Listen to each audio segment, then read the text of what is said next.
And a very good afternoon to you, and welcome to the Lyca YouTube. Today, I've got a very special guest here because it's all about gambling.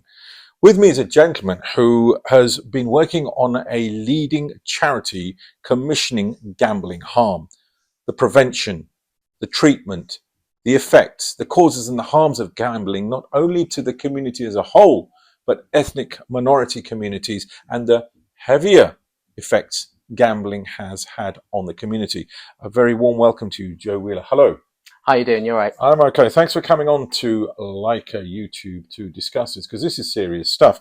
Now, you obviously have been commissioned from Ipsos to do this particular study. I need to ask you, first of all, gambling is a big word. It's a very generic word. Can you define gambling, first of all? What is it?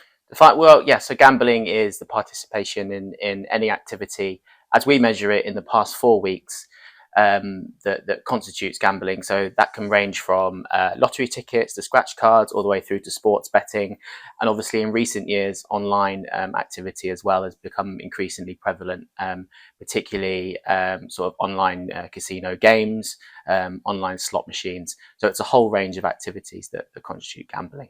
So in effect, what you're saying is the moment money is parted, that is a form of gambling. Not necessarily, but I mean, it's essentially an activity where you're parting with money to try and win more money. So it's spending your own money, and there's obviously always a risk involved in terms of you may end up losing that money. Yeah, that's the point here, isn't it? Losing the money, which obviously nobody, or very few people, I think, can afford to do. All right. Now, obviously, gambling affects everyone, be it in a good way or in a bad way. But when it comes to the ethnic communities or minorities, put it that way, why are they now likely to suffer, according to this report, from gambling-related harms? Yeah, so I think first, just to describe what we mean by gambling-related harms, if that's okay. So Yes. there is gambling as an activity. I think and people gamble with varying degrees of severity. So some people gamble as a hobby, a legitimate pastime. Other people gamble to a point where obviously they start to suffer what we call gambling-related harm as a result of their behaviour. Them starting to have issues with their behaviour. So what we mean by gambling-related harm is any kind of negative impacts that may arise from someone's gambling behaviour. You obviously mentioned money. It can be financial. A lot of the time people think of financial things, but there's a whole suite of things that can also affect people as a result of gambling. So that can be stress and mental health. That can lead to family and relationship breakdown. It can also interact with other harmful behaviours. So we think of gambling harms as sort of any negative effects of problematic gambling behaviour. It can also affect people that know someone else who's been harmed by gambling. So we also think of gambling harms as perhaps it might be, someone in the family or a close friend, and the impacts that can have on someone personally, seeing that person go through those harms. Okay, I will touch on that a little bit later, but Yeah. I'm more concerned at this minute about why, for example, minorities are more likely to suffer Yes, gambling. And exactly. what is suffering in that sense? So suffering. So in terms of in terms of minority communities, as we've said, gambling harms can mean a whole range of things. So this report is grounded on the basis that in Britain we live in an unfair society. So people from minority communities are more likely to experience discrimination and racism, both in their sort of personal lives, but also structurally. So in terms of their job chances, in terms of their access to education and training. So what we see there is this link between people who are having an unfair chances in life and turning to gambling, that's the whole premise of this research was grounded on, and the data that we've collected backs that up as well. So what we see is a really interesting dynamic where people from minority communities are less likely to gamble in the first place, but those who do gamble are more likely to be suffering gambling-related harms. And some of the reasons behind that, we can see the correlation between racism and discrimination and gambling harms. Using gambling as a means to cope with the stresses of everyday life. We also see people from minority communities who are on lower income families or in more deprived areas are also more likely to be suffering gambling related harms. So really there's a connection that we can see there between gambling harms and people that are having some difficulties with everyday life. But why do a lot of, say, minority communities, if there is suffering involved in it and there are problems with gambling, why are they not, should we say, minority communities, or why do they use gambling as a method to cope? So I think part of it is the fact, as I said already, the fact that people from those minority communities are more likely to be in deprived areas or maybe on lower income families. Not always the case, of course, but in general, that is the case. So that is a factor. The other big factor that's come out of this research is this idea of stigmatization. So within certain communities, people have told us that they feel stigmatized, not only as someone from a minority community, but also from someone who gambles. So it's almost an overlapping stigmatization there. So and what that leads to is that people feel that they can't speak out about their gambling related issues, and obviously the longer that goes on, the more that harm can get entrenched, and the more the worse the harms can become, because really with gambling, what if you to see it as sort of a public health issue, it needs to be focused on prevention. And prevention means that helping people at the point where they can still recover and they've not lost too much money or they've not been harmed too drastically.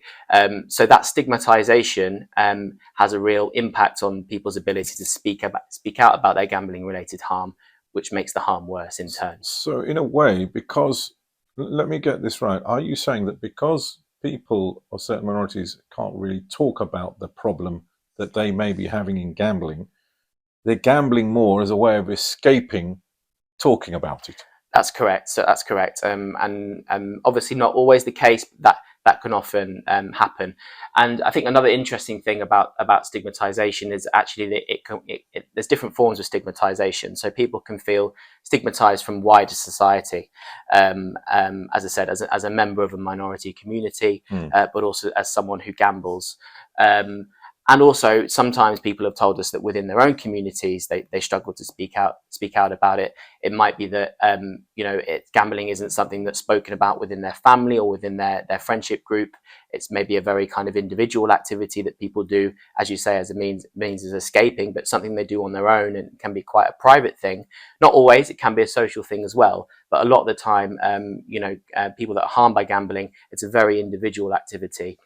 Very good point there, because when you look at the culture and the effect the culture has on gambling and a behavior of a gambler, and by gambler I mean anybody who particularly gambles, when you look at young people that are part of communities which state that gambling is bad, if people are of an older generation and a minority group doing or gambling away, and their children are seeing it, does that in effect have a, I don't like the word knock on, but a repeated effect to the, oh, well, my dad's doing it, it must be okay if I do it. Is this what's happening? Yeah, I mean, this research, I mean, I've been doing research with people who gamble for a few years now, and it's a common pattern that we see with people that have suffered gambling related harms, that they have the environment around them when they've grown up was that of someone who gambled or had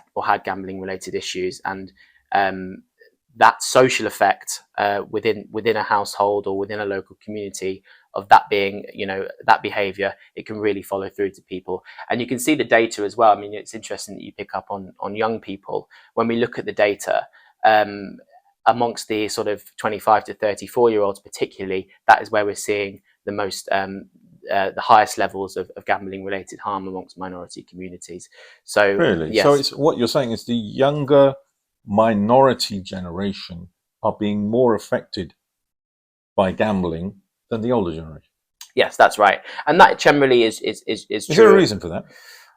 We don't know exactly. I think generally young people tend to gamble more anyway. That's just the case. As people become of age, and that's the case. And another interesting point is, I guess what some people have told us in the research is that when they have got to the age of where they can legally gamble, but perhaps gambling is not something that is spoken about in their community, or something that is something they're expected to do, or it's perceived as something that you shouldn't do. Obviously, when you get to that legal age of gambling, there's a real danger there that people can, that's an exciting thing, that's something new, that's something I can express my freedom as an adult, and that can then really impact people in terms of an escalation of gambling related harms. Interesting point there. So when it comes to like fear of judgment, earlier on you were telling me about people judge a lot of ethnic minority people, and one of the big things is it acts as a barrier to seeking professional help.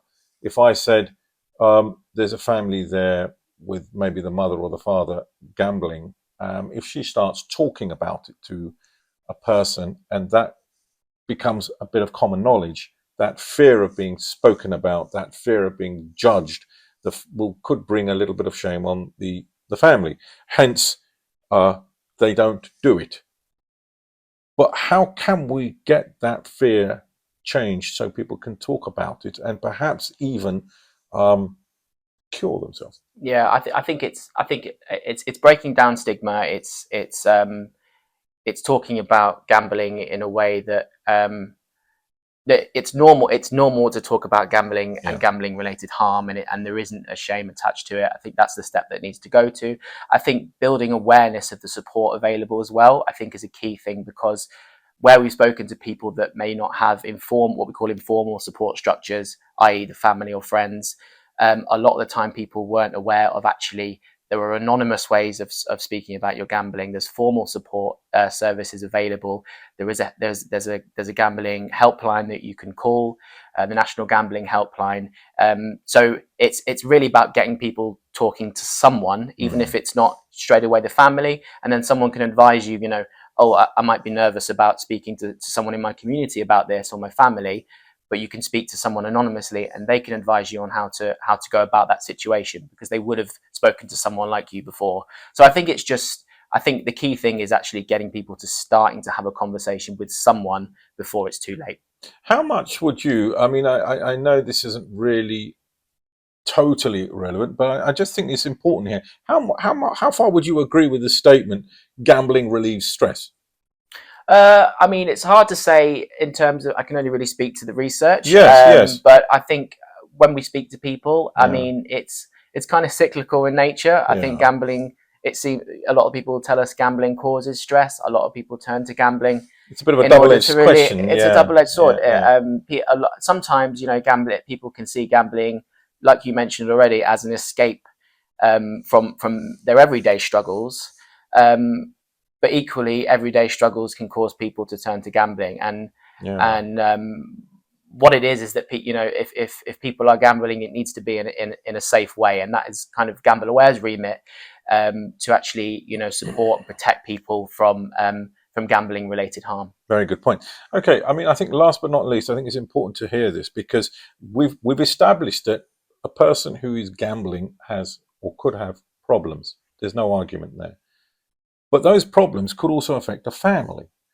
How far would you say, especially with minority communities, that the effect gambling has on the family, for example, the income might be a bit lower because he's or she's spending it on gambling, or money may be tighter because if you haven't got it anymore, you're beginning to create arguments and fights in the house and things like this.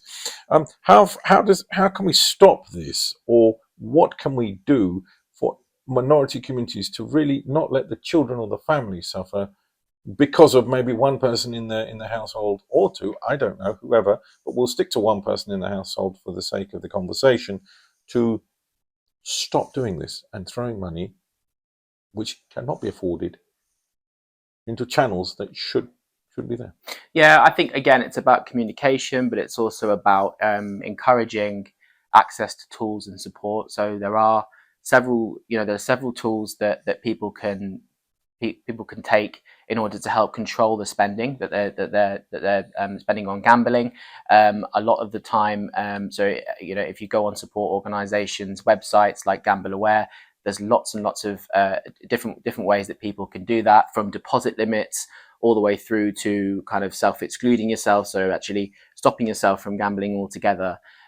So utilizing support and tools, also utilizing advice if you need it, and that will then help people to kind of protect themselves from gambling related harm.